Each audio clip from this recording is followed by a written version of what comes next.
और गैंगस्टरों के गठजोड़ पर ईडी का अटैक देखने को मिला है। राजस्थान हरियाणा में 13 जगहों पर छापेमारी की कार्रवाई की गई है। करोड़ों रुपए के मनी लॉन्ड्रिंग का यह मामला है। कई माइनिंग माफियाओं और शराब कारोबारी से भी यह मामला जो है वो जुड़ा हुआ है। गैंगस्टर्स के गुर्गों के बीच मनी लॉन्ड्रिंग से ही जुड़ा मामला है। बीकानेर, झुंझुनू समेत पंजाब से सटे लोकेशंस पर सर्च ऑपरेशन लगातार जारी है। तो इस वक्त की बड़ी खबर आप तक पहुंचा रहे हैं। आतंकियों और गैंगस्टर्स के जोड़ पर बताया जा रहा है कि ईडी का ये अटैक देखने को मिला है। करोड़ों रुपए के मनी लॉन्ड्रिंग से जुड़ी इस पूरे मामले पर छापेमारी जारी है। तो सीकर के फतेहपुर से भी आप तक बड़ी खबर पहुंचाएंगे। आरसीए के पूर्व कोषाध्यक्ष कृष्ण निमावत के घर पर ईडी का छापा देखने को मिला है। 5 गाड़ियों में पहुंचे ईडी के अधिकारी। कृष्ण निमावत के घर पर छापेमारी अभी जारी है। आरसीए से जुड़ा ये मामला जो है वो हो सकता है। तो बड़ी खबर आप तक पहुंचा रहे हैं। आरसीए से जुड़ा ये मामला है, ऐसा माना जा रहा है कि ये हो सकता है। कृष्ण निमावत के घर पर ईडी की छापेमारी लगातार जारी है और छापेमारी के बाद पता चलेगा कि ईडी को क्या कुछ जो दस्तावेज हो मिले। ज्यादा जानकारी लेंगे। सीकर से संवाददाता टेलीफोन लाइन पर संदीप हुड्डा जुड़ चुके हैं। संदीप, 5 गाड़ियों में ईडी के अधिकारी पहुंचे हुए हैं, कुछ अपडेट मिल पाया?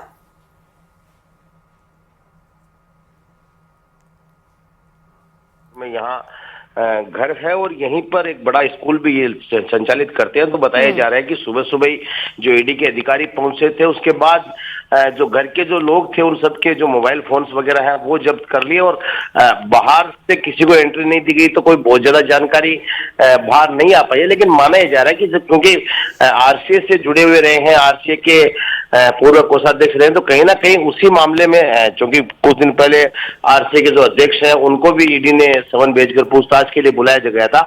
तो माना ये जा रहा है, हालांकि अभी जो ऑफिशियल जो जानकारी है वो तो किसी तरह की ईडी की तरफ से नहीं दी गई है, लेकिन माना जा रहा है कि उसी मामले में कहीं ना कहीं सर्चिंग जो है वो चल रही है। और कुल 4 ठिकानों पर, फतेहपुर के अलावा और भी जो उनके 4 ठिकाने हैं वहां पर भी जो है ईडी की टीम पहुंच गई है। जी ठीक है संदीप, बहुत शुक्रिया तमाम जानकारी के लिए। तो 5 गाड़ियों में ईडी के अधिकारी पहुंचे सीकर के फतेहपुर में और वहां पर लगातार जो छापेमारी है कृष्ण निमावत के घर पर वो लगातार जारी है। उधर अलवर से भी बड़ी खबर है। बताया जा रहा है कि बांसूर के बग्गू का बास गांव में ईडी की कार्रवाई देखने को मिली है। राशनलाल गुर्जर के घर पर ईडी जो है छापेमारी की कार्रवाई कर रही है। घर के बाहर भारी संख्या में पुलिस बल को तैनात कर दिया गया है। बताया जा रहा है कि रोशन लाल जो है वो हरियाणा में रहता है। ईडी की टीम पहुंचने के बाद घर पर पहुंचा रोशन लाल। ईडी के अधिकारी अब उससे पूछताछ कर रहे हैं। तो बड़ी खबर आप तक पहुंचा रहे हैं। बांसूर के बग्गू का बास गांव में ईडी की कार्रवाई लगातार जारी है। ज्यादा जानकारी लेंगे। अलवर से संवाददाता राजेंद्र शर्मा जुड़ चुके हैं। राजेंद्र, रोशन लाल गुर्जर के घर पर ईडी पहुंची हुई है, पूछताछ कहां तक पहुंचे, कुछ पता चला? जी, ईडी की टीम है। सुबह 4 गाड़ियों में जो ईडी के अधिकारी हैं वो मौके पर पहुंचे हैं और उसके जो बग्गू का बास गांव के जो एक ढाणी है, विश्वा की ढाणी, वहां पर रोशन लाल गुर्जर है, उसका पैतृक आवास है, मकान है, वहां पर ईडी की टीम है वो 4 गाड़ियों में जो अधिकारी दिल्ली से आए थे उनके द्वारा कार्रवाई की जा रही है। सर्च ऑपरेशन है। बताया जा रहा है कि हरियाणा में जो पैसे ट्रांसफर को लेकर के जो बिश्नोई, लॉरेंस बिश्नोई गैंग को लेकर के पैसा ट्रांसफर को कोई मामला है, उसके जो मोबाइल से जो बातचीत और जो ट्रांसफर का जो खाते के जो हैं उनसे जोड़ करके इस पूरे मामले को देखा जा रहा है। लेकिन ईडी के अधिकारी हैं वो अभी इस बारे में बता नहीं रहे, लेकिन जब ईडी के अधिकारी पूरा खुलासा करेंगे क्या वजह है, किस वजह से कार्रवाई की है, तब इसका पूरा पता चल पाएगा। दूसरी ओर राजस्थान में क्रिकेट एसोसिएशन से जुड़े उन पदाधिकारियों के यहाँ भी छापे कार्रवाई हो सकती है, उसके बारे में बताया जा रहा है कि वहां से भी पैसे, कुल मिलाकर जो स्थानीय जो लोग हैं उनका कहना है कि जो पैसे का ट्रांसफर को लेकर के ईडी की कार्रवाई की जाती है, लेकिन अभी जब तक पूरी तत्थों की जानकारी नहीं मिल पाती बिल्कुल, उसके बाद पता चलेगा कि कनेक्शन जो पैसे से जुड़ा ये मामला बताया जा रहा है लॉरेंस बिश्नोई गैंग से कहां तक पहुंचा है। बहुत शुक्रिया आपका तमाम जानकारी के लिए। चित्तौड़गढ़ का रुख करेंगे, जहां से बड़ी खबर सामने निकल कर आ पा रही है। चित्तौड़गढ़ जिले के दौरे पर सीएम योगी भोपाल सागर क्षेत्र में आने का उनका कार्यक्रम है। कांकरवा गांव में एक विवाह समारोह में वो शिरकत करेंगे। शाम तकरीबन 6 बजे पहुंचेंगे सीएम योगी। पुलिस प्रशासन योगी के कार्यक्रम को लेकर के पूरी तरीके से अलर्ट दिखाई दे रहा है। तो चित्तौड़गढ़ जिले के दौरे पर सीएम योगी यानी कि उत्तर प्रदेश के मुख्यमंत्री रहने वाले हैं और योगी के दौरे को लेकर के प्रशासन भी अलर्ट हो चुका है। बताते चले कि चुनाव में लगातार सक्रिय रहे हैं सीएम योगी। 25 जो है जनसभाएं की थी और रोड शो भी किए थे और अब वो पहुंचने वाले हैं चित्तौड़गढ़। उधर सीकर से बड़ी खबर सामने निकल कर आ पा रही है। युवक की हत्या मामले में अपडेट आप तक पहुंचाएंगे। कल रेलवे लाइन के पास युवक का शव मिला था। शव की आज जो है वो पहचान हो गई है। पुलिस ने हत्या का मामला दर्ज कर लिया। हत्या करने वाले आरोपियों की पुलिस अब तलाश कर रही है। भीमा गांव का रहने वाला युवक बताया जा रहा है। इसके अस्पताल की मोर्चरी के बाहर माकपा नेता भी पहुंच चुके हैं। तो बड़ी खबर आप तक पहुंचा रहे हैं पूरे मामले को लेकर के। अब माकपा नेता भी जो हैं वो उग्र हो चुके हैं। अस्पताल की मोर्चरी के बाहर बड़ी संख्या में माकपा नेता पहुंच चुके हैं। कोटा से बड़ी खबर आप तक पहुंचाएंगे। घर से कोचिंग के लिए निकली छात्रा का शव मिला है। देर रात किशोर सागर तालाब में बताया जा रहा है कि छात्रा का शव मिला। 10वीं क्लास की छात्रा थी और परिजनों ने 2 युवकों पर अपहरण का आरोप लगाया है। केस दर्ज करने के बाद मामले की जांच पड़ताल में पुलिस जुट गई है। हत्या, हादसा, सुसाइड तीनों एंगल से पुलिस अब जांच कर रही है, क्योंकि बताया जा रहा है कि छात्रा कोचिंग के लिए निकली थी और उसके बाद जो है वो लापता हो गई थी और अब उसका शव मिला। परिजनों ने जो है हत्या की आशंका जताई है। पुलिस सभी एंगलों से जांच कर रही है कि सुसाइड है, हत्या है या फिर हादसा। ज्यादा जानकारी लेंगे, संवाददाता टेलीफोन लाइन पर ओम प्रकाश जुड़ चुके हैं। ओम प्रकाश, पुलिस की जांच कहां तक पहुंची और परिजनों का क्या कहना है? देखिए, पुलिस ने देर रात को मृतका की शिनाख्ती के प्रयास किए थे, लेकिन आज सुबह मृतका की शिनाख्ती हुई है। जो बजरंग नगर नया गांव निवासी 15 वर्षीय दिव्या मीणा जो 10वीं क्लास की छात्रा थी। परिजन मौके पर पहुंच गए हैं।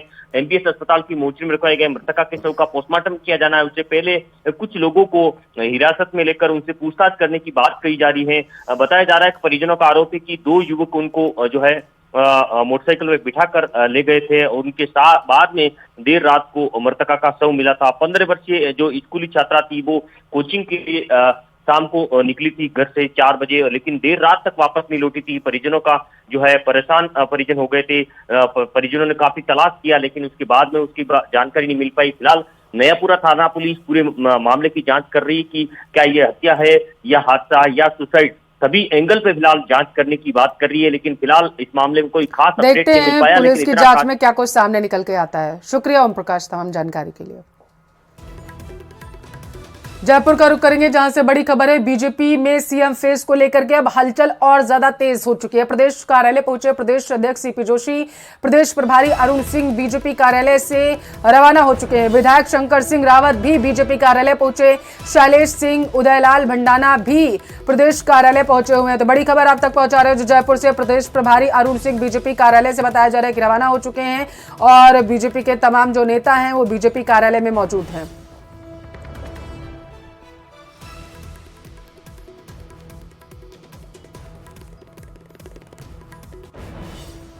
तो जयपुर से बड़ी खबर है। प्रदेश प्रभारी अरुण सिंह बीजेपी कार्यालय से रवाना हुए हैं। विधायक शंकर सिंह रावत बीजेपी कार्यालय में मौजूद है और इसके साथ तमाम जो बीजेपी नेता हैं वो भी बीजेपी कार्यालय में मौजूद है। तस्वीरें आपको दिखा रहे हैं, ये देखिए किस तरीके से बीजेपी में सीएम फेस को लेकर के जिस तरीके से अब हलचल तेज हो चुकी है।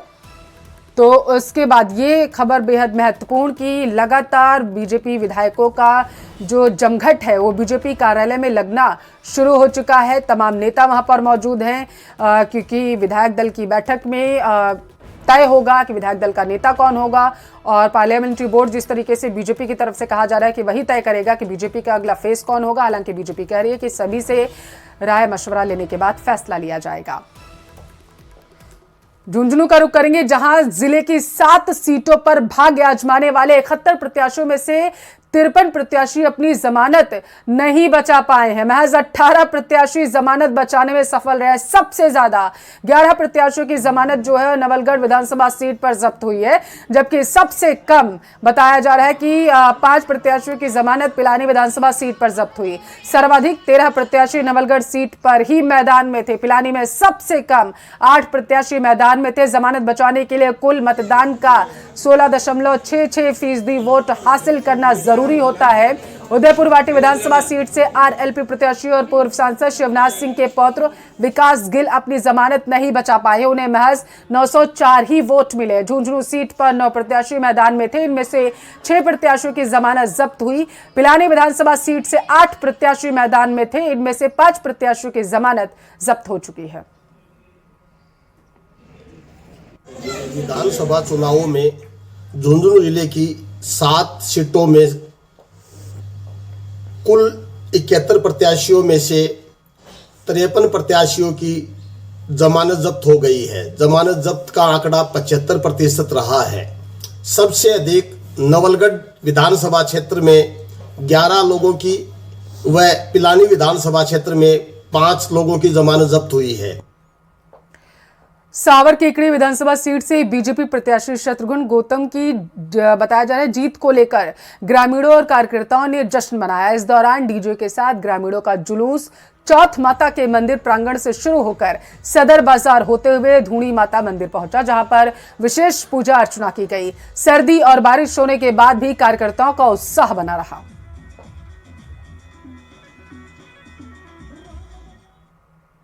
राजस्थान में राज बदलने के साथ पहले दिन से बीजेपी विधायक एक्शन में नजर आए। दौसा की बांदीकुई सीट से नवनिर्वाचित विधायक भागचंद टांकड़ा अचानक ही बांदीकुई अस्पताल के निरीक्षण पर पहुंचे, जहां उन्होंने अस्पताल में सफाई में लापरवाही देखने पर अस्पताल प्रशासन को अल्टीमेटम दिया। विधायक ने कहा है कि 10 दिन में व्यवस्था नहीं सुधरी तो अस्पताल में पूरी तरीके से लापरवाही करने वालों की सफाई कर दी जाएगी। जिसके बाद विधायक ने गंदगी देखते हुए खुद ही टॉयलेट की सफाई की। इस दौरान उन्होंने कहा है कि अस्पताल में डिलीवरी के नाम पर पैसे दिए जाने की शिकायत मिलने पर एक्शन होगा।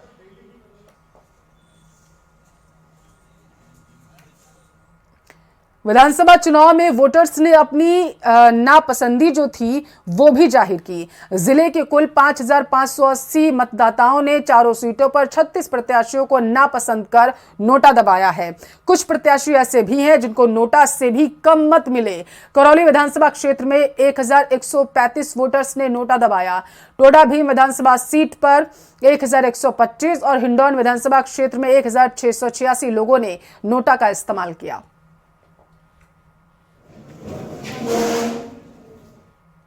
जैसलमेर के 2 जाबाज युवा अफसरों ने प्रदेश में सर्वाधिक मतदान प्रतिशत के साथ शांतिपूर्ण मतदान करवा के अपनी नेतृत्व क्षमता का परिचय दिया। जिले चुनाव को शांतिपूर्ण संपन्न कराने में जिला निर्वाचन अधिकारी और जिला पुलिस अधीक्षक सफल रहे।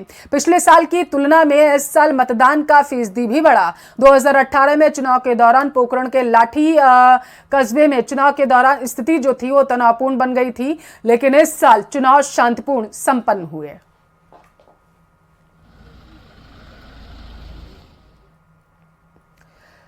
प्रदेश में नतीजों के बाद से ही बीजेपी विधायकों का एक्शन लगातार जारी। कई इलाकों से बीजेपी विधायकों के एक्शन की तस्वीरें सामने आ रही हैं। ऐसी एक तस्वीर कुचामन की नावा सीट से नवनिर्वाचित विधायक विजय सिंह ने पहले दिन ही बुलडोजर चलाकर कर दी। दरअसल कुचामन सिटी के पुराने बस स्टैंड पर बनाए गए पार्किंग जोन को हटाने के लिए विधायक ने बुलडोजर चलाकर एंकलों को हटवा दिया। विधायक की कार्रवाई के बाद स्थानीय व्यापारी खुश हैं। गौरतलब है कि बस स्टेशन की जगह पर बने पार्किंग एरिया की वजह से बसों का ठहराव नहीं हो पाया, जिसकी वजह से स्थानीय व्यापारियों और लोगों में रोष था।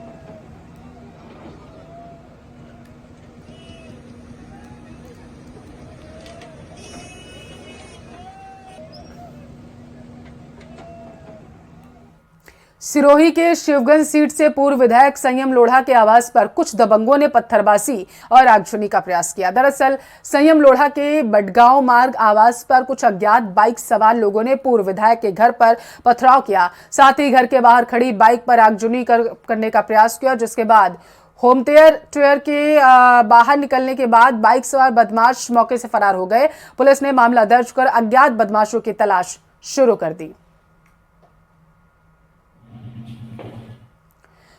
झुंझुनू में सर्दी अब अपने तेवर दिखाने लगी। ग्रामीण और शहरी इलाकों में सुबह से ही कोहरा देखने को मिला। जिले का न्यूनतम तापमान लुढ़क कर 8.6 डिग्री सेल्सियस पहुंच गया है।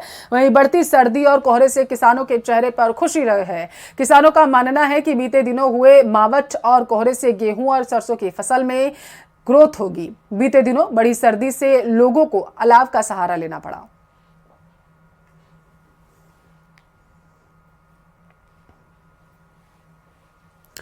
श्रीगंगानगर में ठंड का असर श्रीगंगानगर में बढ़ने के साथ ही आम जनजीवन प्रभावित हुआ। तापमान में गिरावट के साथ ही इलाकों में घना कोहरा देखा गया। कोहरा रबी की फसलों के लिए वरदान साबित होता है। किसानों का कहना है कि खेतों में चने, सरसों, गेहूं की फसलों के लिए कोहरा लाभदायक साबित होगा। वहीं सर्दियों में आने वाले कीनू और गाजर की भी पैदावार में इजाफा होगा।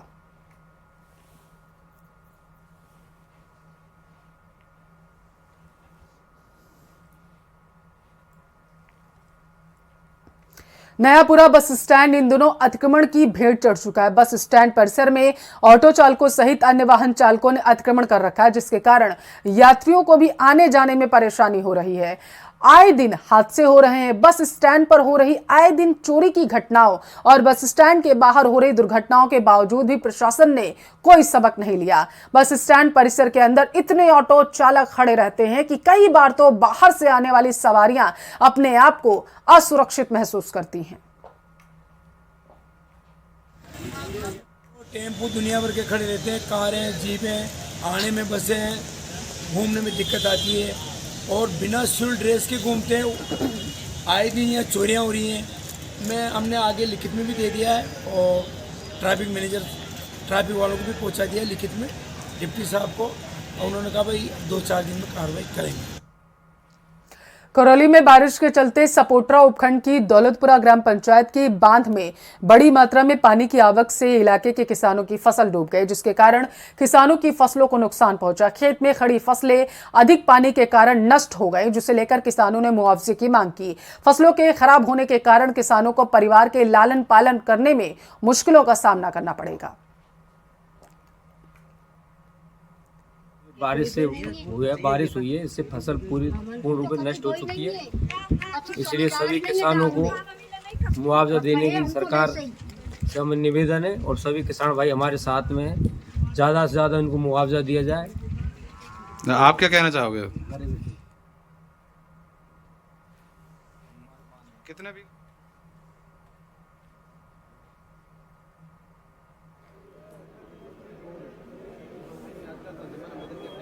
Thank you. आप सबका बहुत बहुत धन्यवाद।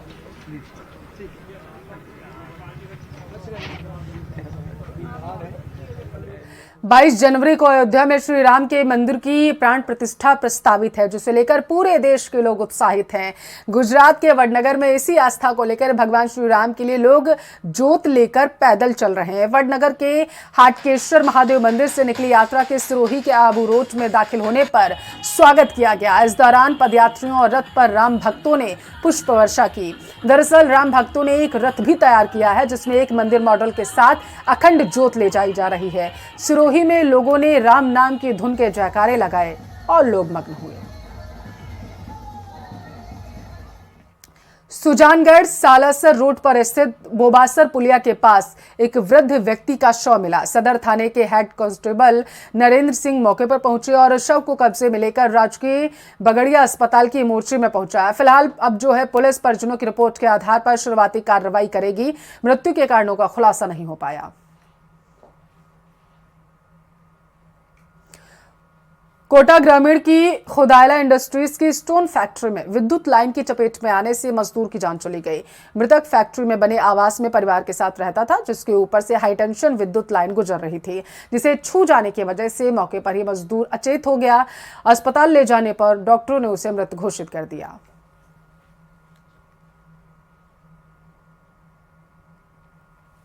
झालावाड़ की भालता थाना पुलिस ने अवैध मादक पदार्थों की तस्करी के खिलाफ कार्रवाई करते हुए एक तस्कर को गिरफ्तार किया है। आरोपी के कब्जे से पुलिस को 22 किलो 100 ग्राम अवैध अफीम डोडा चोरा मिला है।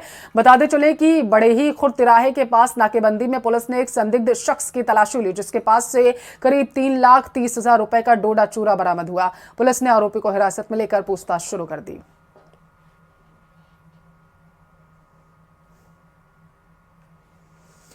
कोटा की एरोड्रम फल सब्जी मंडी में इन दिनों गंदगी का अंबार है। मंडी परिसर में जगह जगह गंदगी और कचरे का ढेर लगा हुआ है।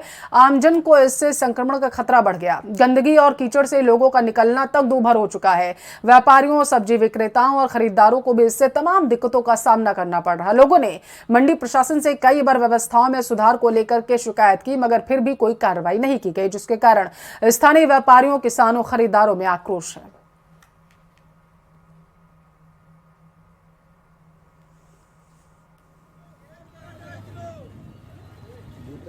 की व्यवस्था में कोई सुधार नहीं है। जाम वगैरह माजा बोरी और ये कीचड़ वगैरह आप देख ही रहे हो। कोई कुछ भी सुधार नहीं है गेट पे, ना किसी पे, ना कोई मुद्दा है ना कुछ। ये बाहर का पानी, अंदर कीचड़, कोई व्यवस्था नहीं है। बाहर ठेले वेले लगे रहते हैं, गाड़ी आती है पुलिस की ट्रेगर तो साइड में कर लेते हैं, वरना सब अपनी मन मर्जी है। कोई मतलब कोई अधिकारी कोई कुछ नहीं, मतलब फुल जाम लगा रहता है, सब अपने मर्जी के मालिक है। कोटा के कई इलाकों में मावठ और बिगड़े मौसम ने मंडियों में फसलों की बम्पर आवक का खेल बिगाड़ दिया है। भामाशाह मंडी में मौसम के बदले मिजाज को चलते सिर्फ 1 लाख कट्टों की आवक रही। बूंदाबांदी के चलते ज्यादातर किसान जिन्स की फसल लेकर मंडी तक नहीं पहुंच पाए। बीते 20 नवंबर को एक दिन में 4.5 लाख कट्टों की रिकॉर्ड तोड़ आवक हुई थी, लेकिन बारिश के चलते आवक में अब गिरावट देखने को मिली।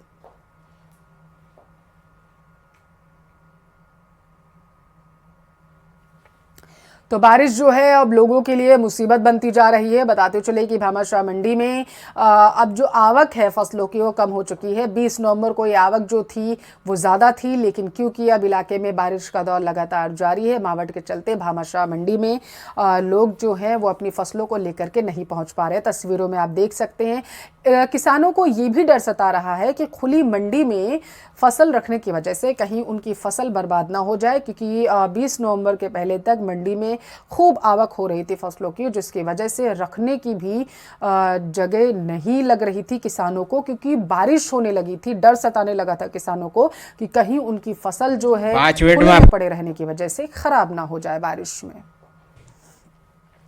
राजसमंद के 4 भुजा से बड़ी खबर। गेस्ट हाउस से संदिग्ध अवस्था में 4 युवतियां पकड़ी गई हैं। ग्रामीणों ने युवतियों को पकड़ा। ग्रामीणों ने युवतियों और गेस्ट हाउस को पुलिस के हवाले कर दिया। धनिन गांव के एक निजी गेस्ट हाउस से सभी को पकड़ा गया है। ग्रामीणों ने देह व्यापार से जुड़े होने की आशंका जताई है। मामले की पुलिस जांच कर रही है।